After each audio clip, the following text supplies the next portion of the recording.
Sam Raimi's Evil Dead movie universe is known for its mix of horror and comedy. The first film, The Evil Dead, follows a group of friends at a remote cabin in the woods and unleashes an evil that possesses them one by one. The film has since become a cult classic. Evil Dead 2 was essentially a redo/expansion of the first film, follows a similar plot with more over-the-top violence and slapstick humor. Groovy. Army of Darkness deviated from the tone but still honored the formula. Another cult classic. The 2013 remake returned to its roots, so to speak, in a far more serious retelling of that same formula with a darker and more gruesome tone. Which brings us to Evil Dead Rise from director Lee Cronin. Evil Dead Rise tells the story of two sisters caught up in the Book of the Dead. The same basic formula must be told, the book is found, the spells are read out loud, and the evil is released. People are possessed, and it's a race to escape before everyone is dead by dawn. Rise follows that formula, but the execution, pun intended, is pretty different. Not directed by Raimi, it's more in tone with the 2013 remake.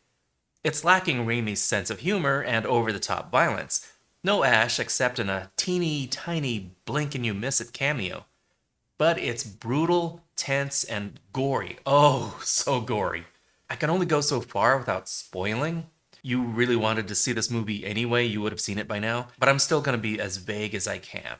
The subplot involving the mother and her estranged sister seemed lifted out of a Lifetime movie. I already forgot their issues, but by the end of the movie, none of it matters anymore. The characters are bare bones, again, pun intended, and at times not really likable. Some of them are kind of idiots. And there's a point where one character blames themselves for this happening. No, it's not your fault, when bullshit, it absolutely was. Good job, you destroyed your family. It's a different take with children watching their mother become possessed and having to deal with sinister mommy. As people become possessed one by one, after the initial shock, it's just another bad guy with no sense of loss. With kids in the mix, you now have a built-in reason for characters to make the stupidest decisions. And stupid decisions drive movies like this. Alyssa Sutherland is terrifying as Deadite Mom. It's a slasher movie where the victims get up and start chasing the survivors. That's a zombie movie, isn't it? Rather than a remote cabin, the action takes place mostly on a single floor of an apartment building. We have a few neighbors in the mix/victims, but the focus is on the family. They're in the city, but they're so isolated, they may as well be in the woods. Isolated and trapped in that apartment. Gore and effects are on point.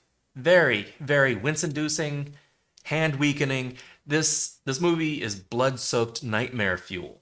The acting is pretty intense. And let me say this. You don't go to a Fast and Furious movie for deep storytelling. You go for the cars and the mayhem. And you're not really looking for complicated family dynamics in a Evil Dead movie. You're here to see the blood and gore. And it works because that's exactly what is promised and what is delivered. I was surprised how far this movie would go in choosing its victims.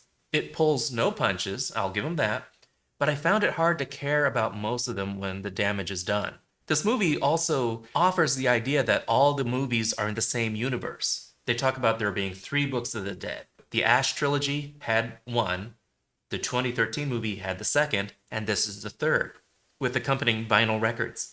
Luckily, one of the kids is a DJ. You can see where this is going. I was just waiting for somebody to start scratching. Klatu Barata, nick, two.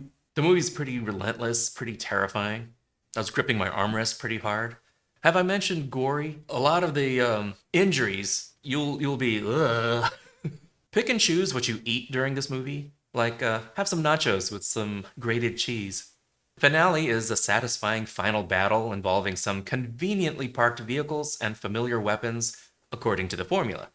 Not as spectacular as the 2013 end battle, but still suspenseful and, yes, bloody. It does call back to and honor the previous installments, and I liked that it interconnected with everything. But in the end, I liked it, but it still feels lacking in something. Really good barking, little bite. Evil Dead Rise is 3.5 Bs. Evil Dead Rise might divide some fans, but it's a fresh entry into an established universe, but with a formula it just can't seem to escape. The difference comes in the delivery and execution, pun intended, where it's still entertaining, heart-pounding, and gloriously gory. And the next time you grate some cheese, please be careful. Thank you so much for watching. Like, subscribe, comment the bell. You know, the usual YouTube stuff. This is the newbie, and I'll see you later, kids. Toodles.